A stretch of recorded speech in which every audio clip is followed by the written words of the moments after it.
I would like to welcome everybody to the 16th Annual Constitution Day celebration. My name is Kent Dollar, and I'm a professor of history here at TTU and the chair of the Constitution Day Committee. And today, September 17th, 2020, marks the 233rd anniversary of the signing of the United States Constitution. And we are here tonight to celebrate this momentous event, albeit virtually. The crafting and signing of the Constitution is arguably one of the most significant events in our nation's history. Before we go any further, I want to let you know the program is being recorded for those who cannot view the event live. Also, I would like to ask that you go ahead and turn on your video because our speaker wants to realize that she's talking to people, not just names on the screen. Also, please make sure that your microphone is muted during the program. There'll be a time for questions at the end of the talk. In 2005, Congress mandated that all educational institutions receiving federal funds institute a day to celebrate the Constitution on or near September 17th each year to commemorate the September 17th signing of the document back in 1787. So we're right on that, because today is the 17th. Constitution Day at Tennessee Tech is named in honor of Dr. Nolan Fowler, who taught history and constitutional law here at Tech from 1962 to 1979. Dr. Fowler expressed his desire to support the university by establishing an endowment to broaden individuals' knowledge in the area of United States constitutional development, and particularly the historical influences behind this topic. He endowed a fund with $150,000 to sustain this event each year to promote knowledge of the U.S. Constitution. And his generous gift allows Tennessee Tech each year to seek out and invite to campus distinguished constitutional scholars from across the nation. And this event would not have been possible without his generous donation to the university. I would like now to introduce our speaker. Typically, this is a role fulfilled by Dr. Lori Maxwell, who's the chairperson of the Sociology and Political Science Department and a member of the Constitution Day Committee, but she has a conflict tonight. And so she passed on to me her introduction. I'm going to read that now. Paula F. Casey speaks passionately when addressing the 72-year struggle to include women in the United States Constitution, what she terms the greatest nonviolent struggle in the history of our nation, as women and the men who supported them changed the course of our history without firing a single shot. How appropriate then to feature Ms. Casey on Tech's Constitution Day, celebrating the centennial of the passage of the 19th Amendment.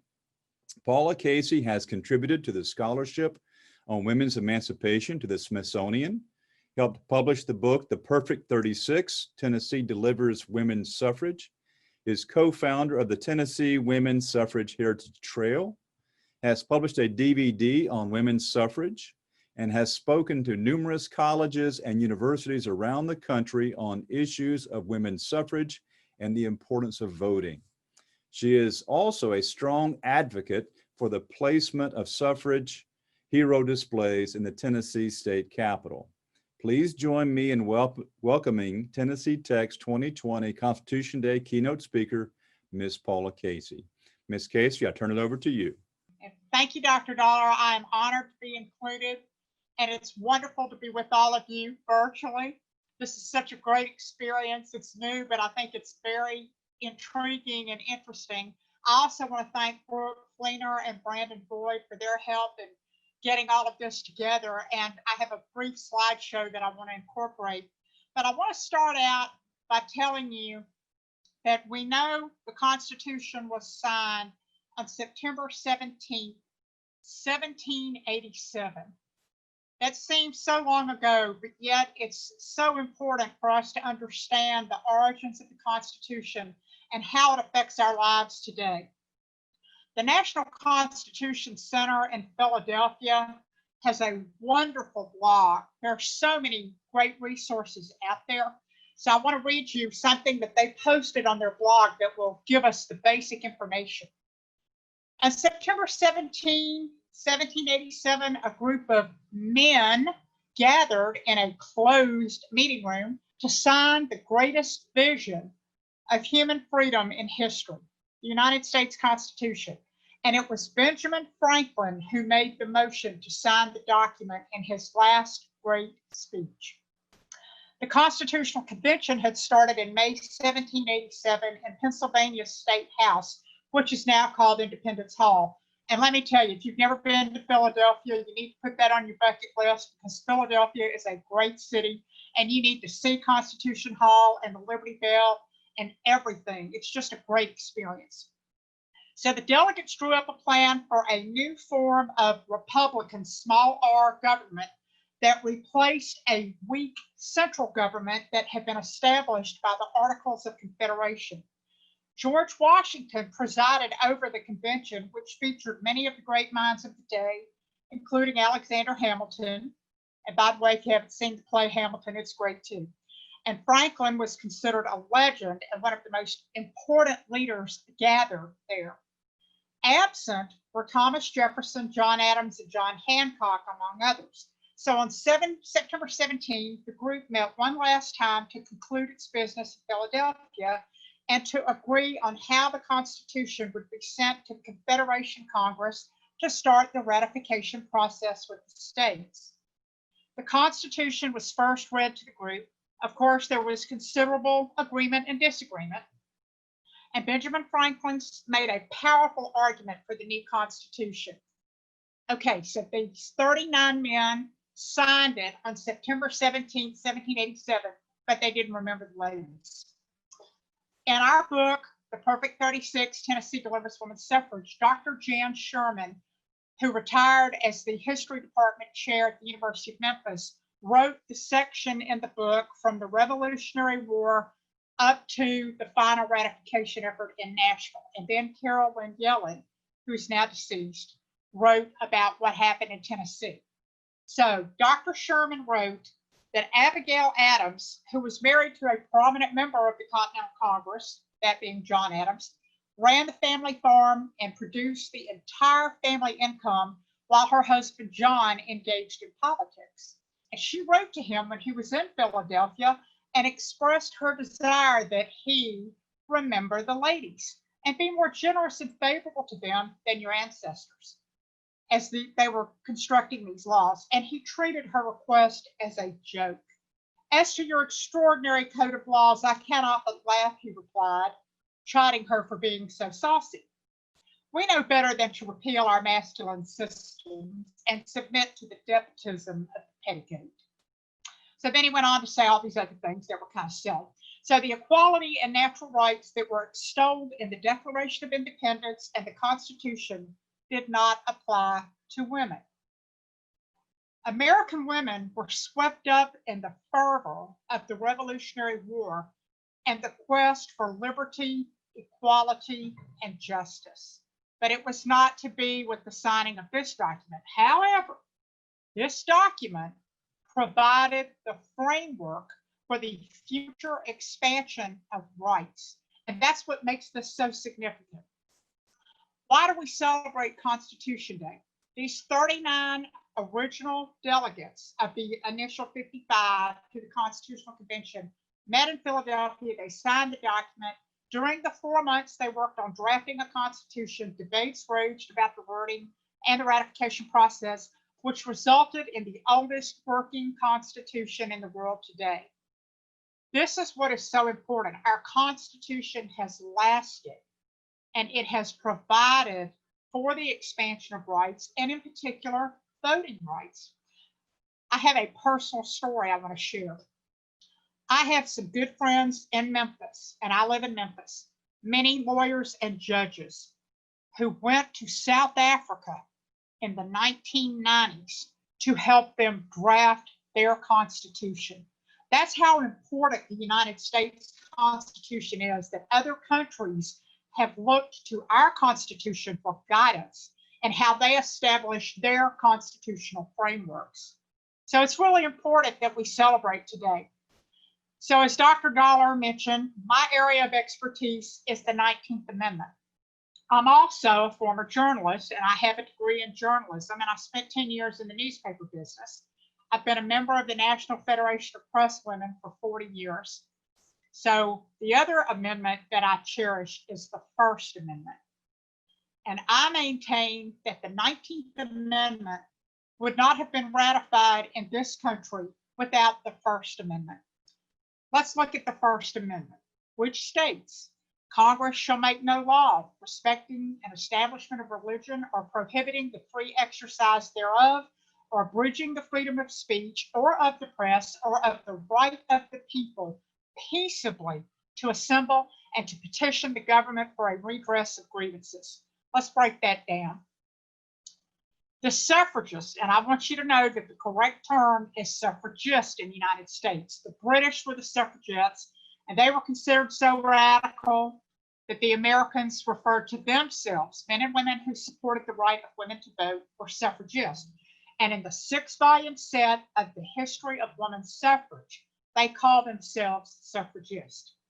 So look at the 19th Amendment. It passed, first the House passed it in May of 1919, and then the US Senate concurred on June the 4th, 1919, and then it was sent to the states.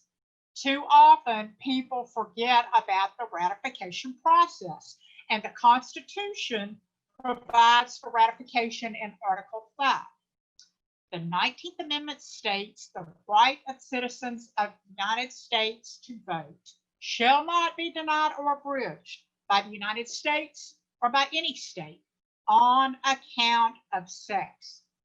Congress shall have power to enforce this article by appropriate legislation. Okay, so when we look at the ratification process from June the 4th, 1919 until Tennessee became the last state that could possibly ratify, and it did on August 18, 1920. Great story. And as Dr. Dollar said earlier, they did it without killing anybody. They didn't harm anybody. They utilized the First Amendment to achieve their goal of including women in the United States Constitution. American women really thought that the 14th and 15th Amendments would include them and that they would then be granted the right to vote. I get so tired of hearing people say they were given the right to vote as though it were bestowed by some benevolent entity. No, they fought and struggled and persevered and persisted within the framework of the Constitution and the First Amendment to win the right to vote. My mentor and great friend, Carolyn Yellen, always said these women were the greatest politicians the world has ever seen because they won the right to vote without having it. And they utilized the First Amendment. So let's break down the importance of the First Amendment, which led to the 19th Amendment's passage. Congress shall make no law respecting an establishment of religion or prohibiting the free exercise thereof. The early suffragists, in fact, the first ones, were ardent abolitionists, and many of them were Quakers. And so they believed in equality between the sexes. They advocated strongly for the abolition of slavery. These women who were involved in the abolition of slavery came to realize that their lot in life in this country, since they were not included in the Constitution, the film Covert, F-E-M-M-E-C-O-V-E-R-T, meant that a husband covered his wife.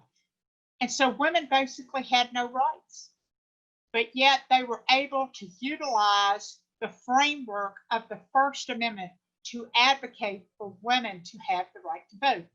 And there's a lot of discussion about where it really happened and how it happened. And the Iroquois Indian tribe, for example, advocated inclusion of women and matriarchal society. But in the United States, as it existed back in the late 1700s and early and mid 1700s and 1800s, it wasn't until Elizabeth Cady Stanton and Lucretia Mott went to London in 1840 to attend the World Anti-Slavery Convention, and they were not allowed to speak because they were women. Everything that we take for granted today, the suffragists essentially worked to get us these rights. the suffragists were the ones who were able to utilize their freedom of speech. They advocated for a political cause peaceably. They wrote letters. They helped get things published in newspapers. They published newspapers. You think about how different the world was back then. They didn't have anything like what we know today. And yet they persisted and persevered. And then they gathered peaceably throughout the country. And this is how American women came to learn about the suffrage movement, through newspaper articles, through letters, and through people gathering in towns and rural areas and cities. They persisted.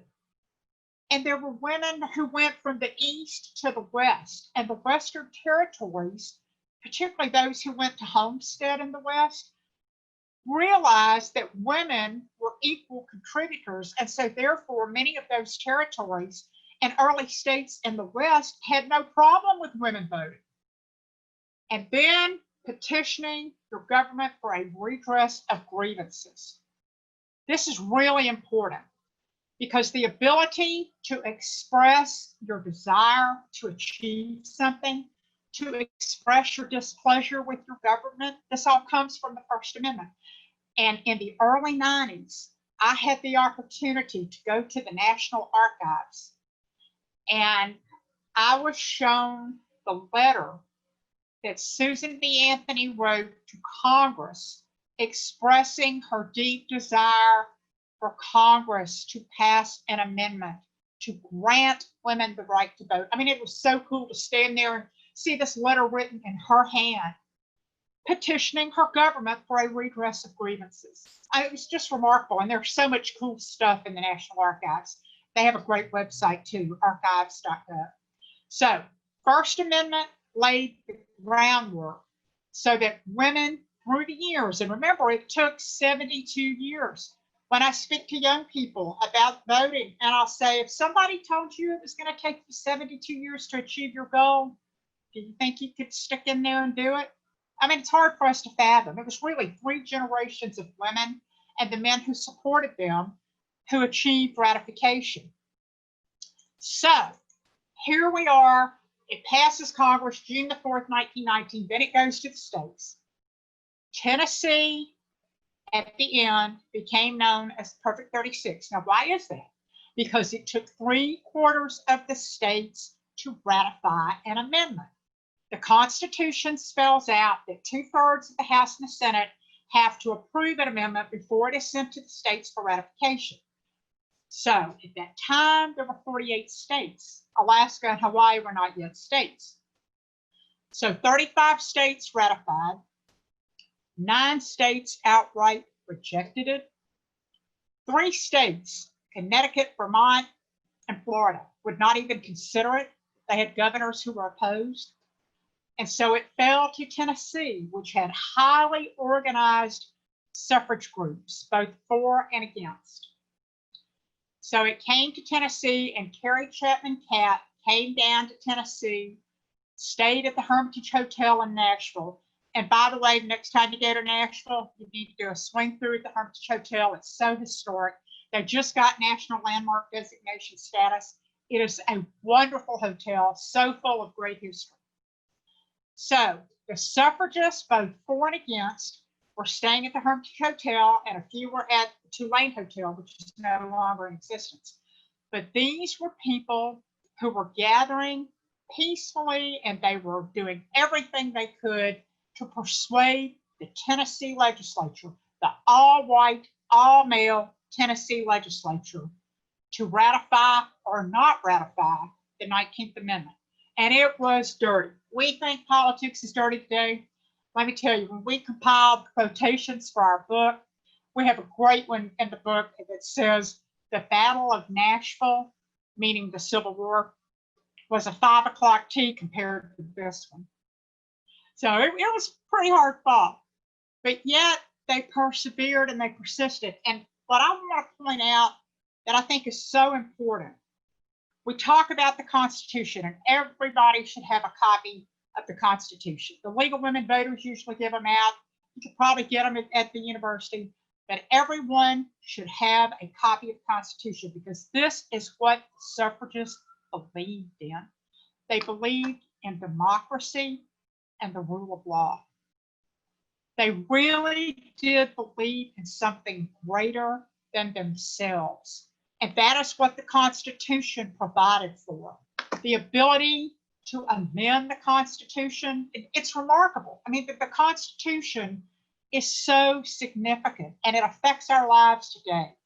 And of course, there are all kinds of interpretations, and you have different kinds of lawyers, and you have constitutional lawyers. And it's always fascinating to listen to arguments that people make both for and against a position, and particularly when they're citing constitutional law, case law, and precedent. So when you think about these women who were working to win the right to vote, they had no precedent. There was nothing that they could look to give them guidance as to how they should proceed in this endeavor. It was a battle for hearts and minds from the beginning. And there were those who were for, those who were against. And a lot of that goes to the argument of separate spheres. There were those who believed in a male sphere and a female sphere. And those men who were drafting the Constitution believed in the male sphere. And they did not think that the male sphere and the female sphere should intersect. And then you had religion. And then you had race. And let me just point out, yes, they were racist. They were products of their time. I don't know why we expect them to be superior human beings. Racism was particularly prevalent in the South. And this whole idea that Congress would have the power to enforce the provisions of the 19th Amendment was anathema to people in the South in the aftermath of Reconstruction. So race underpins everything. Let's acknowledge that. And you might hear some conversation about how the 19th Amendment was only for white women. That's why I want you to see the wording of the 19th Amendment.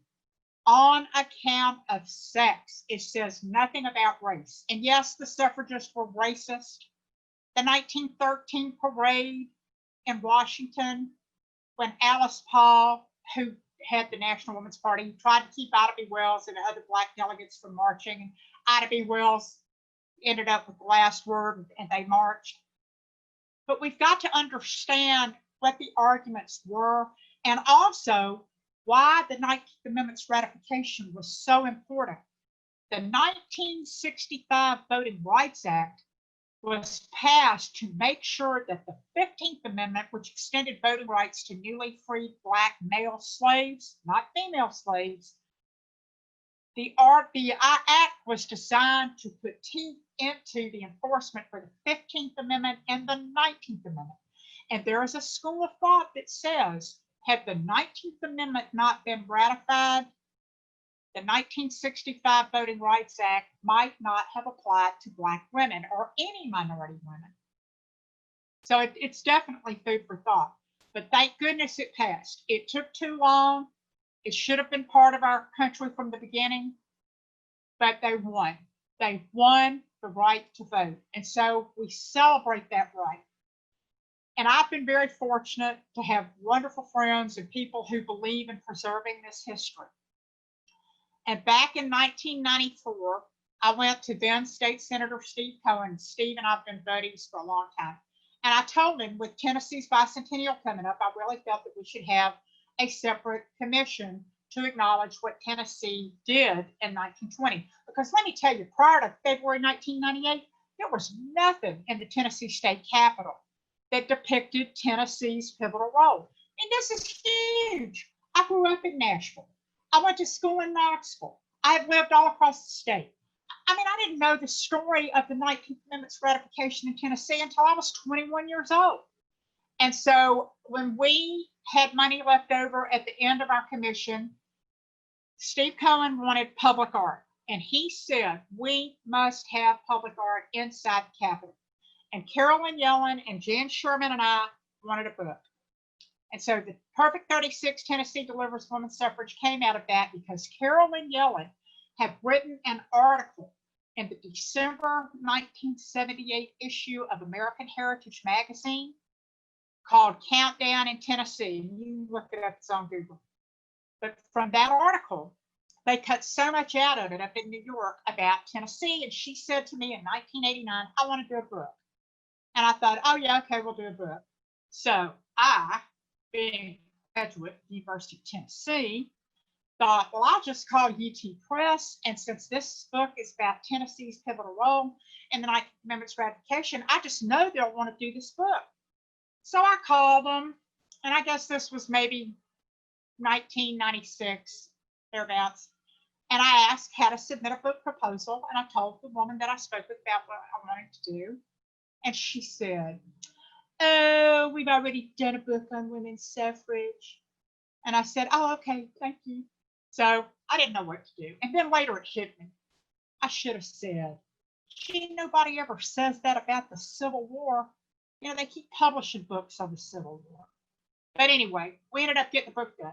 Then in 2013, I had it made into an ebook and an audiobook. And Dr. Sherman read the audiobook.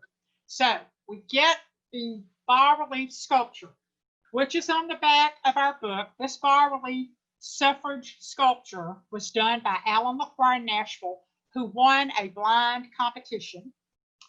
And what this shows is an active suffragist rising up out of a sea of disinterested men. And Alan told me the inside joke is that she's sticking it to the Capitol. So we were victorious in Tennessee thanks to a lot of wonderful people. And because of what then Senator, now my Congressman Steve Cohen did, we started getting public art across the state. And so Wanda Sobieski, who's a lawyer in Knoxville, she commissioned Alan to do a statue, and they unveiled their statue in downtown Knoxville in 2006. So around 2009, former Governor Madeline Kunin, Vermont governor, came to Nashville, and the women who picked her up were so excited she was there, and she said to them, take me to see your monument to the suffragists. And they said, oh, Governor, we're so sorry the state Capitol building is closed, because this was the only artwork, and the Capitol closes at like 4:30 and you can't go in and see it. And she said, the Tennessee women should be ashamed. You should have a monument out there to what those women did in Tennessee. So in 2010, we started getting serious, and a statewide board was put together. And we decided that we were going to have a monument in Nashville. I mean, something really big, heroic scale, because Alan LaCroix likes to do heroic scale, and we commissioned Alan. So we really got serious about this in 2011, and I kept saying, we have got to have this public art unveiled before 2020, because people pay attention to incremental anniversaries, but if we had it out there, we knew that it would be good for heritage tourism. So in 2012, I was working, and then council member, now our mayor of Memphis, my friend Jim Strickland, and he tells me in 2012, when he knew that I was working on the National Monument, well, I want a Memphis suffrage monument. And I thought, oh, I hadn't thought about that. So we got Nashville's unveiled in August of 2016 in Centennial Park. I call them my girls in Centennial Park because it's beautiful. And then Jackie Hillman from Jackson, who is another board member, said, we must have a statue of Sue Shelton White in Jackson. So Jackson City Hall, the mayor of Jackson, everybody was great. So we unveiled Miss Sue, as she is affectionately referred to. She was the only Tennessee woman who went to jail fighting for the 19th Amendment's ratification.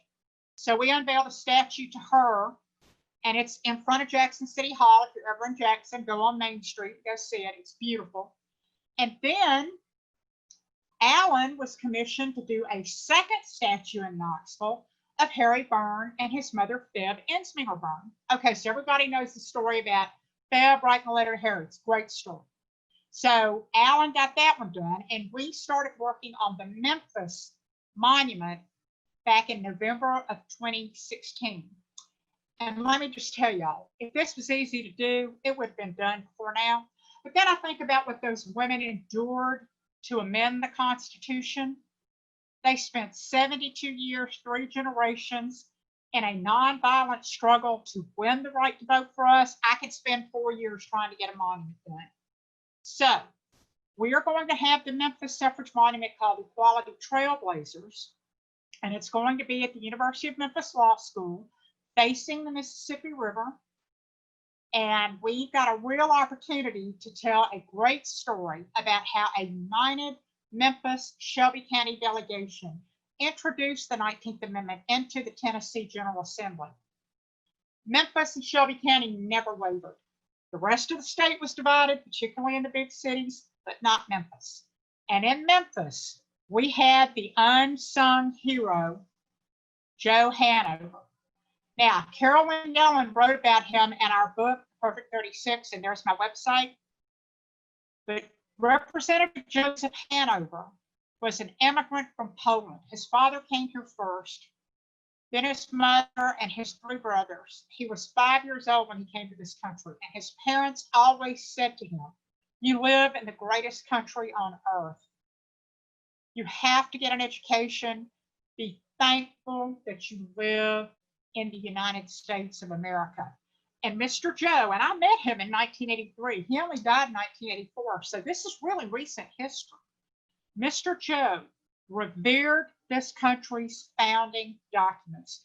He studied the Declaration of Independence and the United States Constitution at night in Binghamton, which is a portion of North Memphis, which was an immigrant community. And all of those immigrants who became naturalized citizens were so excited when they were able to vote.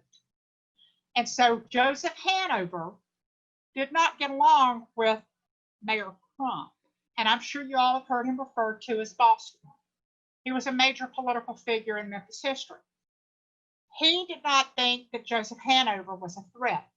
And back in the 19-teens, there were only Democrats. The Republican Party really didn't exist in Memphis at that time.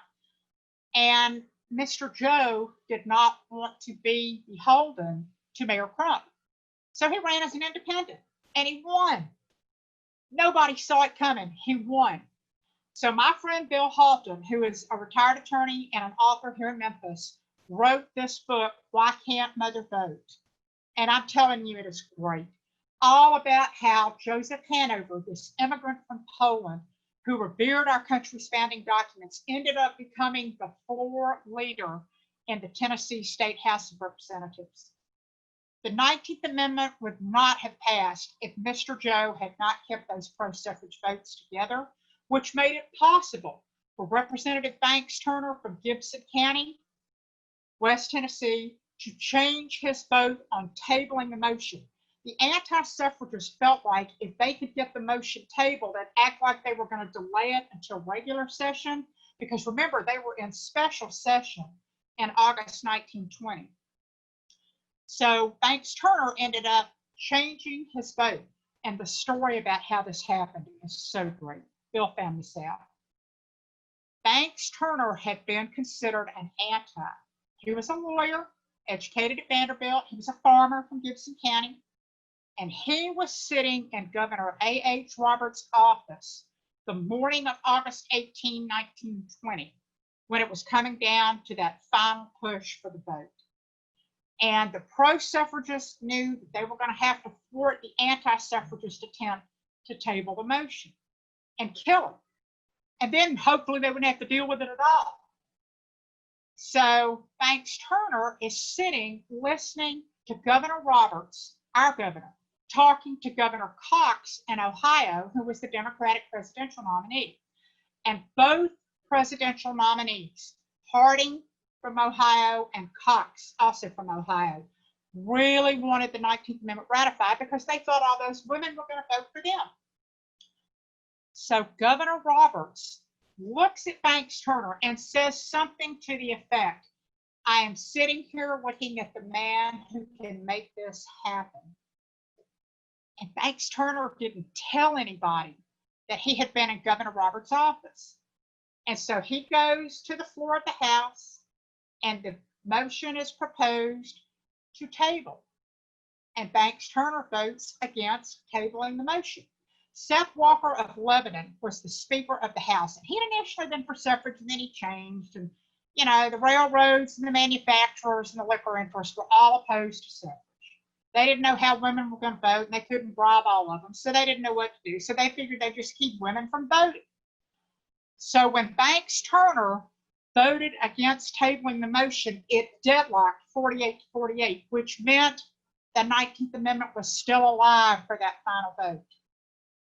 But they didn't know. Mr. Joe knew that morning he was 2 votes short, so Banks Turner turned out to be a surprise vote.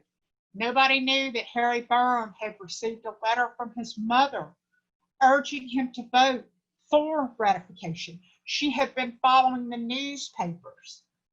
She was a widow with property, and she could not vote. And yet the farmhands, the men who worked for her, could vote. So, this is another reason why people felt like women should be able to vote. So Harry didn't tell anybody.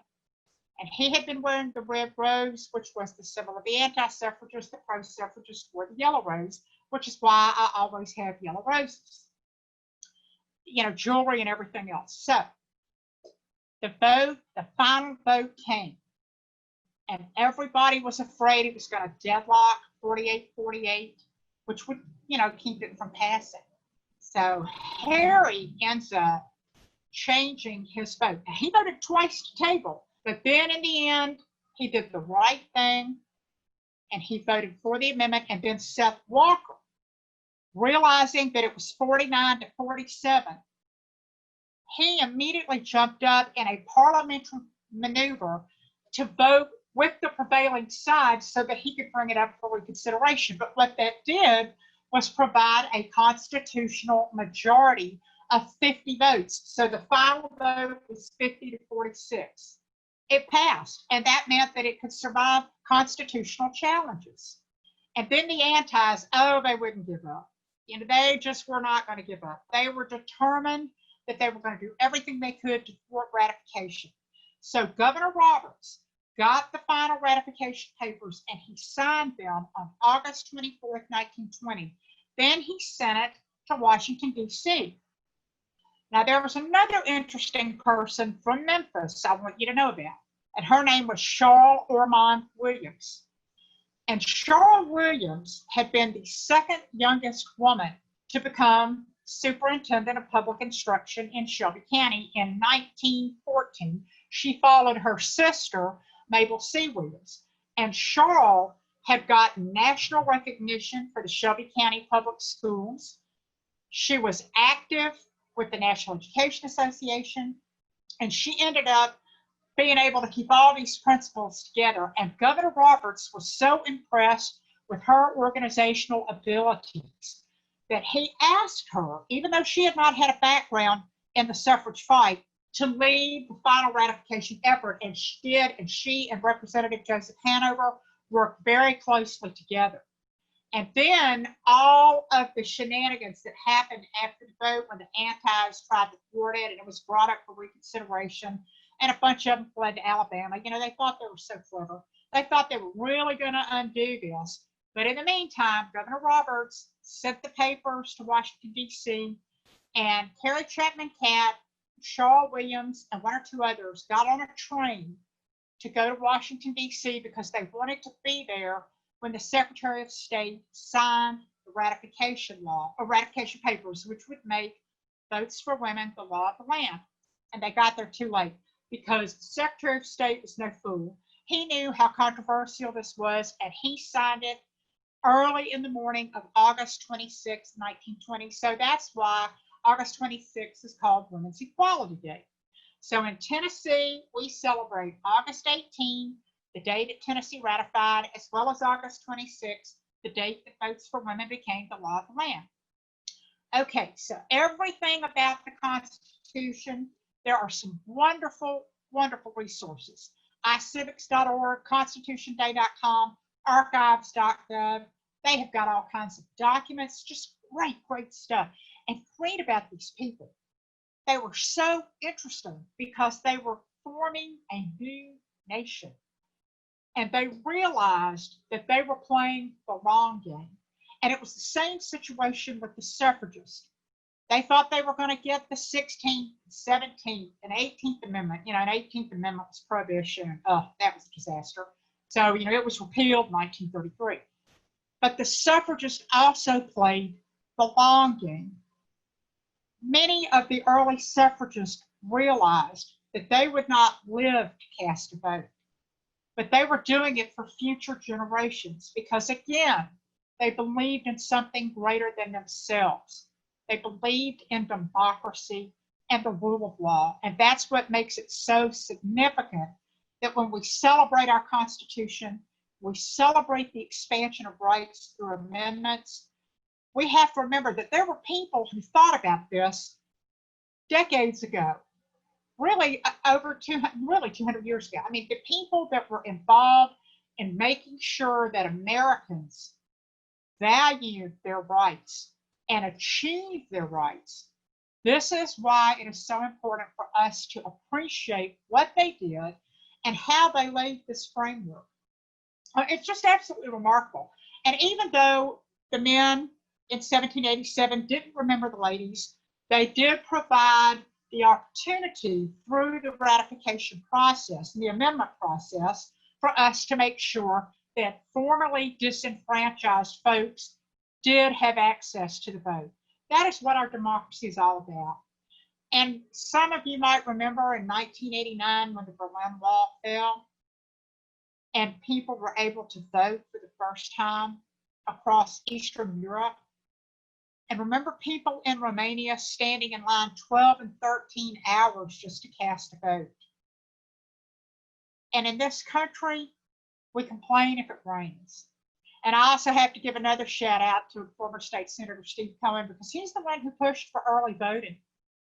And so we've got opportunities to vote by mail, early voting, and then remember the motor voter efforts for people to register to vote when they got their driver's licenses. So we have to remember that that right to vote was hard fought. And I think it's interesting when we reflect on what Benjamin Franklin said.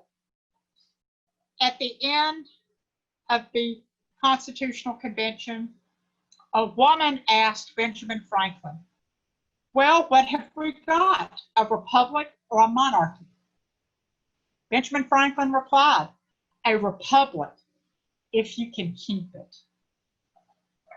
That's really amazing, a republic if you can keep it.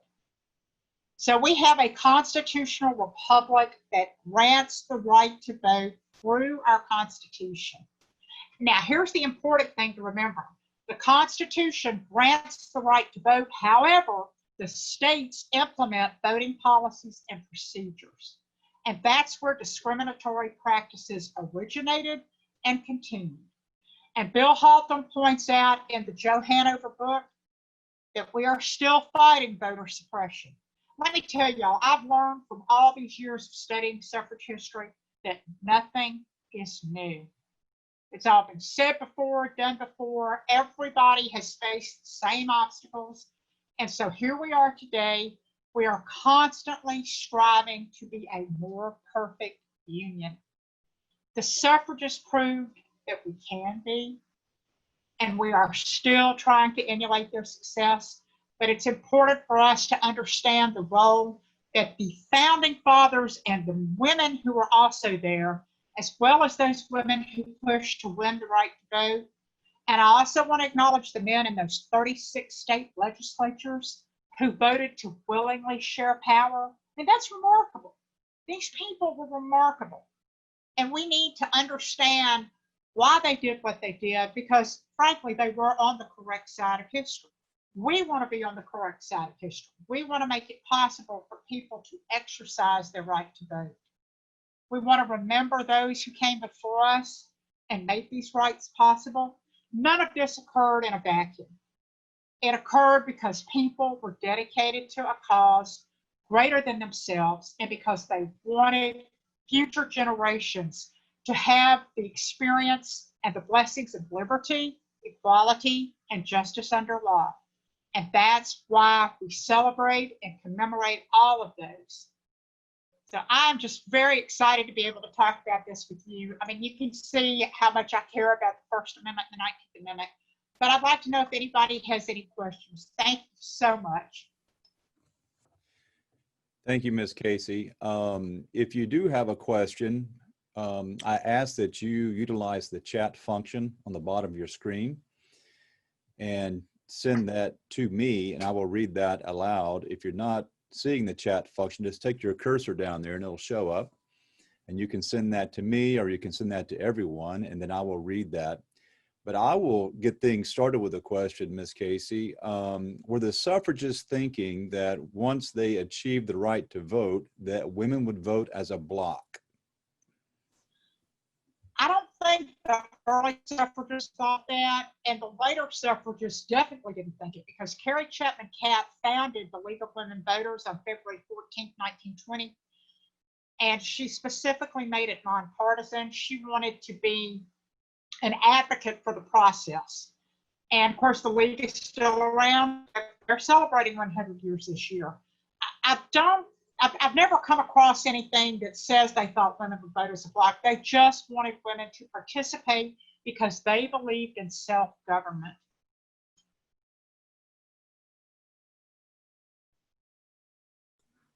Okay, if anybody has a question, just send that to me or to Ms. Casey.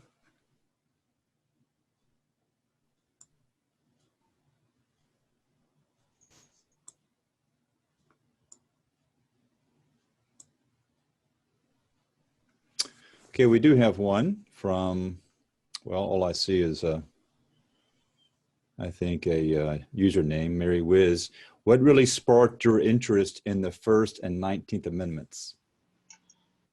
Well, my interest in the First Amendment came from being a newspaper journalist and being active in the National Federation of Presswomen, because support for the First Amendment is one of our bedrock principles. And being in community journalism and big city journalism, realizing how important a free press is to our country. What? And then with the 19th Amendment, it was because of Carolyn Yellen in 1989 when she told me that she wanted to do a book. And so we decided that we were going to do a video. And I had worked on Hands Across America in 1986 because the line came through Memphis and then it went over to Arkansas and out west. And reading her Countdown in Tennessee article in American Heritage Magazine from December 1978 really sparked my interest. And she and her husband and some other Memphians had put together the Search for Meaning Committee in Memphis in the aftermath of Dr. King's death. And when she started studying the 19th Amendment and realizing how significant Tennessee was, that's what inspired her in 1970 to start doing so much research after the 50th anniversary celebration. So she told me about all of this, and we did a video, and we just decided that we were going to do the book, and the story just was largely unknown for so long. And that's why I just felt like when I knew 2020 was going to be coming and we could get all this suffragist public art put up and have the books and the websites and then the suffrage heritage trail. Let me tell you about that, because Jackie Hillman in Jackson wanted to do something to stimulate heritage tourism. And so we decided, I raised the money and I hired a great web designer, and we put together the Suffrage Heritage Trail, which is TN for Tennessee Woman. WMAN was considered plural and inclusive. TN Woman Suffrage Heritage Trail.com. So we've got all of the markers, monuments, residences, grave sites, anything that is suffrage related on this trail. And we won a national award, and we've gotten tremendous feedback because people are interested in this history, especially during a major commemoration. So we just want to make sure that we do our part for heritage tourism and to educate young people. And I guarantee you, when we're all gone and that public art is still there telling the story, there are going to be people who'll say, you mean there was a time in this country when women couldn't vote? It's going to seem so archaic. Okay, we have another question. What more do you think specifically should be done to combat voter suppression? What a great question. Okay, I'm a huge fan of Stacey Abrams from Georgia, and she's got a new movie coming out that's going to be on Amazon Prime called All In. and she addresses what we can do about voter suppression. I think we have got to advocate and encourage voter registration. I mean, I'm telling you, it just blows my mind that there are people who are not registered. How does this happen? You know, I mean, you look at all of the wonderful groups out there that are working to get people registered, working to get people to the polls. We have got to celebrate the process and what the suffragists endured to win the right to vote. This is not a partisan issue. This is a process issue. It is about the process of participating in self-government. Democracy doesn't work if people don't participate, and that's what the suffragists believed. I mean, they were very clear that they didn't think democracy was a spectator sport.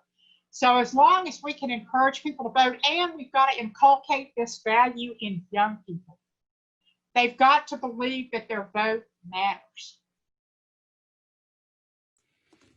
Okay. Why did the suffragists choose yellow roses, and what does that symbolize, and why is that a symbol of importance? This goes back to freedom of speech. There's an anecdote that Susan B. Anthony's mother was a big fan of the yellow rose. And I've been to Susan B. Anthony's house in Rochester, New York. It's fabulous.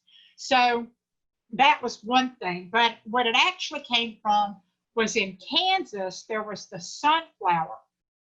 And the idea of a yellow flower represented the dawn of a new day.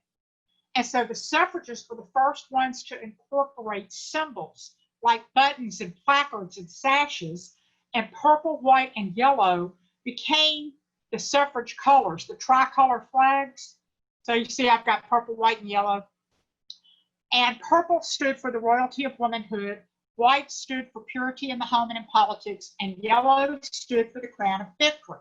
So the antis adopted the red rose as a symbol of their femininity, and the pro-suffragists utilized the yellow rose because they felt like that represented the crown of victory. Okay, we have another that says that this person had heard that there was a gentleman who did change his vote in the Tennessee General Assembly. His mother had put, this is the story you're referring to, Yeah. His mother put a note in his jacket saying, basically, you might want to keep women in mind today, because if you don't come home. Is that true? No, that's not true. Let me tell you, my friend Tyler Boyd in Noda is the great-great-grandson of Fred Ensminger Byrne. He's Harry's great-grandnephew, and his book is great about Harry T. Byrne. So we've got two great books about Harry Byrne and Joe Hanover, and both books address what happened on August 18, 1920. Harry got a letter from his mother when he was already in Nashville. She wrote him the letter to encourage him to vote for the 19th Amendment because she knew that Tennessee was the last state that could possibly ratify. And I want to give an aside here. I have a friend who worked at the Smithsonian, and she was asked if Tennessee had not ratified on August 18, 1920, when did she think that it might have been ratified? Now think about that. Connecticut likes to say that they would have done it, but I always point out, well, they didn't, we did, and we get the credit. But if Tennessee had not ratified, there is actually a school of thought among some historians that it might have been closer to World War II. So think about that. We would have gone through the 1920s, the Depression, America's entry into World War II. What if women had not had the right to vote? I mean, that's just unthinkable. So that's what makes it all the more significant that Harry Byrne and Banks Turner and Joe Hanover made it possible for the 19th Amendment to be ratified in Tennessee. Okay, someone asked, did any of the suffrage marches turn violent? No, the suffragists were not violent. That does not mean that there were people who didn't try to harm them. And there were men and boys throwing rocks and rushing them. And I think in Washington, D.C. and New York City, there were men who tried to thwart them, and they didn't always get police protection. You know, nothing's new. But no, the suffragists themselves were never violent. And Susan B. Anthony was a big advocate of nonviolence long before Gandhi and Dr. King. Okay, someone's asking, what would you say to young people, specifically young women, who do not plan to vote in 2020? That's so hard to fathom. I think it is important for us to stress that democracy lies in the balance. People have to vote. If we want to maintain self-government, people have to vote and participate in the process. You think of what those women endured to win the right to vote for us. Why would anybody not register and vote? It is a hard-fought battle, and Representative John Lewis, who just died, was such a champion of voting rights. He had his head bashed in so that we could all vote. We cannot take this right lightly. We've got to cherish it and exercise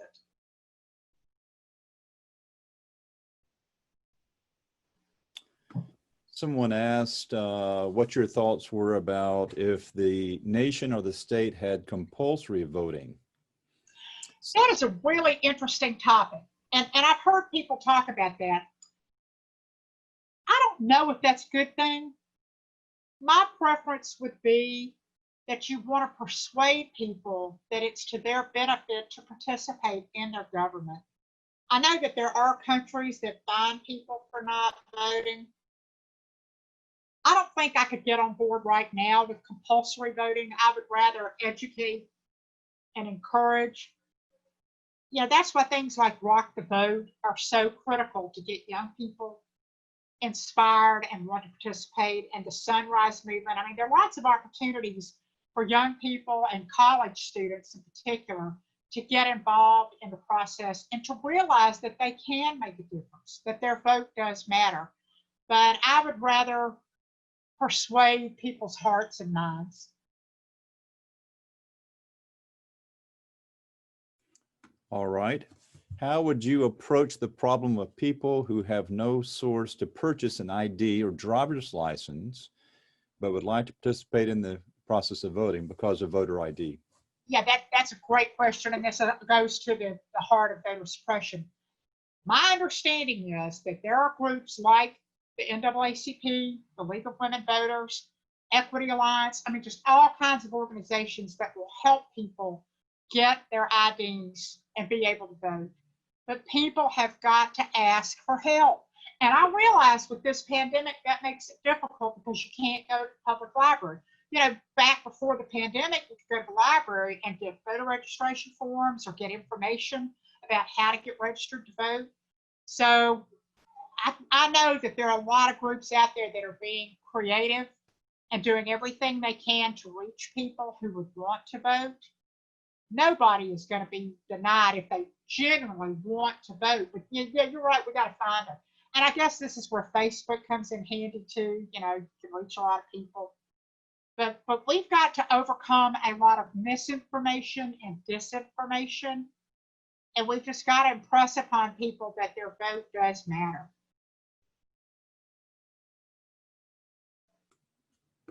Okay, any more questions? We probably have time for one more.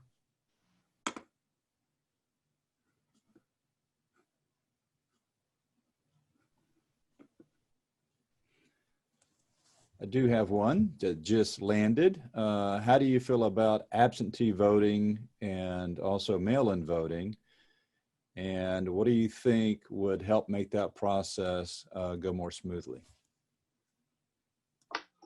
I voted absentee for the first time this summer. After we got early voting, I used to always go vote first day of early voting. And I was very pleased. You know, my ballot came from the Shelby County Election Commission, and I didn't have any problems. I put 2 stamps on it just to be safe. I think it is unfortunate that this has become controversial. It should not be. The question that should be asked is, why are there people who don't want folks to vote?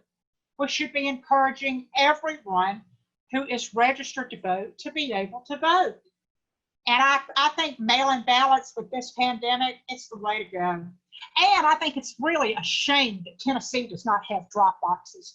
My sister lives in Virginia, and she's applied for her absentee ballot. She's going to take it to the drop box. I would be there in a heartbeat if we had drop boxes.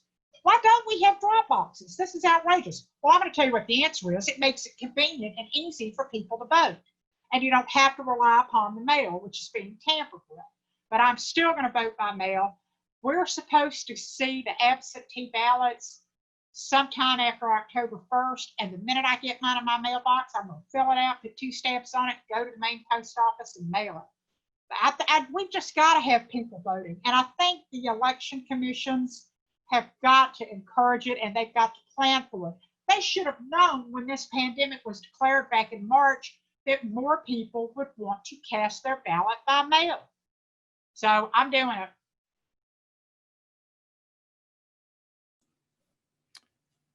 Well, as we conclude, I would like to thank everyone for tuning in. And Ms. Casey has delivered a fascinating program, and we all no doubt profited from that. So thank you for attending tonight.